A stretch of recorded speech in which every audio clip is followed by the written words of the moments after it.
सूचना केवल हमारे विचार हैं, वित्तीय सलाह नहीं। निर्णय लेने से पहले खुद शोध करें। किसी भी लाभ या हानि के लिए हम उत्तरदायी नहीं हैं।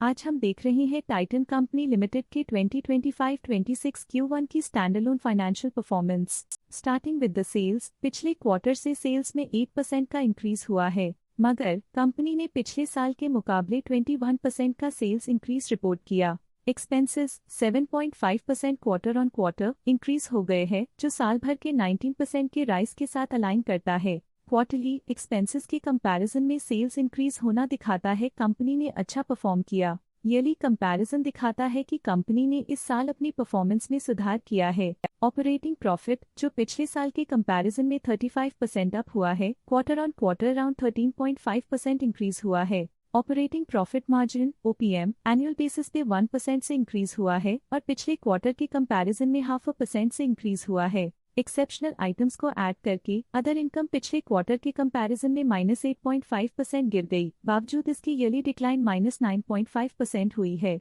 इंटरेस्ट एक्सपेंसेस पिछले क्वार्टर से 6% अप हुआ, लेकिन ईयर ओवर ईयर इंक्रीज 18.5% हुआ है। डिप्रिशिएशन कॉस्ट्स में क्वार्टरली -1% का डिक्लाइन देखने को मिला और ईयरली बेसिस पे 13.5% का इंक्रीज देखा गया। प्रॉफिट बिफोर टैक्स एनुअली 35% बढ़ा, लेकिन प्रोसीडिंग क्वार्टर से 14% बढ़ा है। इस साल कंपनी ने 24.5% टैक्स पे किया और क्वार्टरली कंपनी ने 25.5% टैक्स पे किया है। नेट प्रॉफिट ने ईयर ऑन ईयर 34% का इंक्रीज दिखाया, लेकिन लास्ट क्वार्टर से 18.5% का इंक्रीज हुआ है। इस क्वार्टर में कंपनी का परफॉर्मेंस ठीक रहा, ऑपरेशनल एफिशिएंसी में कुछ सुधार हुआ है।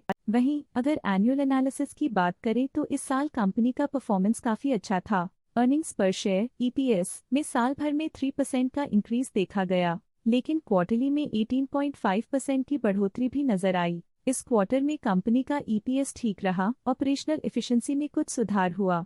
टाइटन कंपनी लिमिटेड के फाइनेंशियल स्नैपशॉट को रिव्यू करते हुए कुछ मुख्य ट्रेंड्स सामने आए हैं जो कंपनी की परफॉर्मेंस में रोशनी डालते हैं। जून 2022 से जून 2025 तक टाइटन कंपनी लिमिटेड की फाइनेंशियल जर्नी में सबसे पहले बात करते हैं सेल्स की। इस साल सेल्स में 19.5% की वृद्धि हुई है और पिछले 4 सालों में 74% की वृद्धि हुई है, जो एक निरंतर अपवर्ड ट्रेंड को दर्शाता है।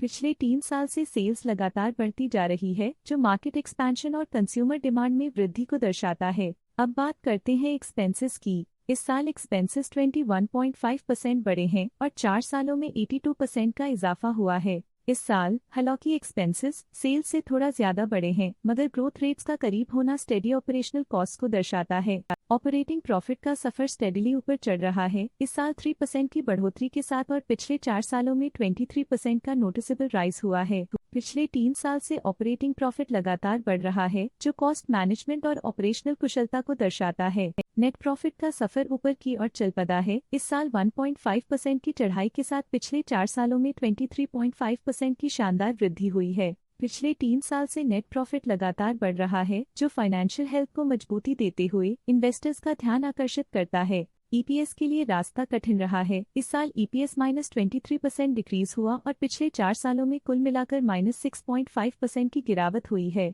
इस साल EPS में कमी आने के बावजूद पिछले सालों की ग्रोथ कंपनी की मजबूत ओवरऑल परफॉर्मेंस को अंडरलाइन करती है। चलिए अब बात करते हैं शेयर होल्डिंग पैटर्न की। टाइटन कंपनी की शेयर होल्डिंग रिपोर्ट्स कुछ इस प्रकार की हैं, जो अननोन 2025 के तक चलता है। ये रिपोर्ट कंपनी के शेयर्स की डिटेल्ड जानकारी देता है, जिसमें promoters, promoter groups, foreign investors, public investors और सरकारी एंटिटीज शामिल हैं।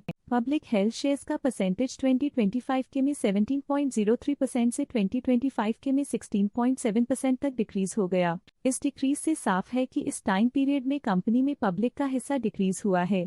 जब कंपनी के शेयर्स का अधिकतम हिस्सा प्रमोटर्स, FII, DII या गवर्नमेंट के पास होता है, तब ये माना जाता है कि कंपनी मजबूत हाथों में है, जो स्थिरता और मजबूत समर्थन को दर्शाता है और इस मार्केट की स्थिरता बनी रहती है। DII डोमेस्टिक इंस्टीट्यूशनल इन्वेस्टर्स ने अपना शेयर होल्डिंग 2025 में 12.18% से 2025 में 12.78% तक इंक्रीज किया। ये बताता है कि डोमेस्टिक इंस्टीट्यूशंस ने कंपनी में अपना इंटरेस्ट 0.6% तक इंक्रीज किया है। फॉरेन इंस्टीट्यूशनल इन्वेस्टर्स की शेयर होल्डिंग में थोड़ा डिक्रीज आया 2025 के से 2025 के में। जो दिखाता है कि फॉरेन इंस्टीट्यूशंस ने अपने स्टेक को क्वार्टर टू क्वार्टर -0.27 से डिक्रीज किया है, जिसे पता चलता है कि उन्होंने अपनी इन्वेस्टमेंट्स को पुल बैक किया है। ये था कंपनी का करंट शेयर होल्डिंग पैटर्न। चलिए झांकते हैं इस क्वार्टर की FII डील्स पर जो विशेष रूप से सुर्खियों में रही। 14 जुलाई 2025 को स्टेट स्ट्रीट मसाई एक्वीएक्स USA IMI screen non lending common trust fund ने 1.3 लाख शेयर्स खरीद लिए 3,361.6 रुपीस पर यूनिट के हिसाब से, जिसका टोटल 44 करोड़ था। 14 जुलाई 2025 को स्टेट स्ट्रीट मसाई एक्वीएक्स USA IMI screen non lending common trust fund ने 1.3 लाख शेयर्स एग्जिट कर लिए 3,361.6 रुपीस पर यूनिट के हिसाब से, जिसका टोटल 44 करोड़ था। इस क्वार्टर के FII डील्स के विश्लेषण को समाप्त करते हुए हम उम्मीद करते हैं कि आपको ये जानकारियां नई इंसाइट्स प्रदान करती होंगी। अब नजर डालते हैं टाइटन कंपनी के स्टॉक रिकमेंडेशन पे।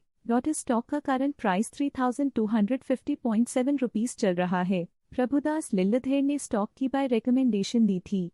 उन्होंने स्टॉक का टारगेट प्राइस 3,830 का अनुमान लगाया था।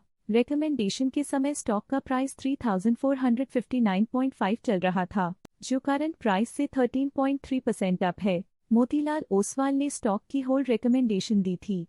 उन्होंने स्टॉक का टारगेट प्राइस 4,250 का अनुमान लगाया था। रिकमेंडेशन के समय स्टॉक का प्राइस 3,402.05 चल रहा था, जो करंट प्राइस से 23.7% अप है। EMK ग्लोबल फाइनेंशियल सर्विसेज ने स्टॉक की सेल रिकमेंडेशन दी थी। उन्होंने स्टॉक का टारगेट प्राइस 3,350 का अनुमान लगाया था। रिकमेंडेशन के समय स्टॉक का प्राइस 3,666.85 चल रहा था, जो करंट प्राइस से -2.6% अप है। शेर खान ने स्टॉक की बाय रिकमेंडेशन दी थी।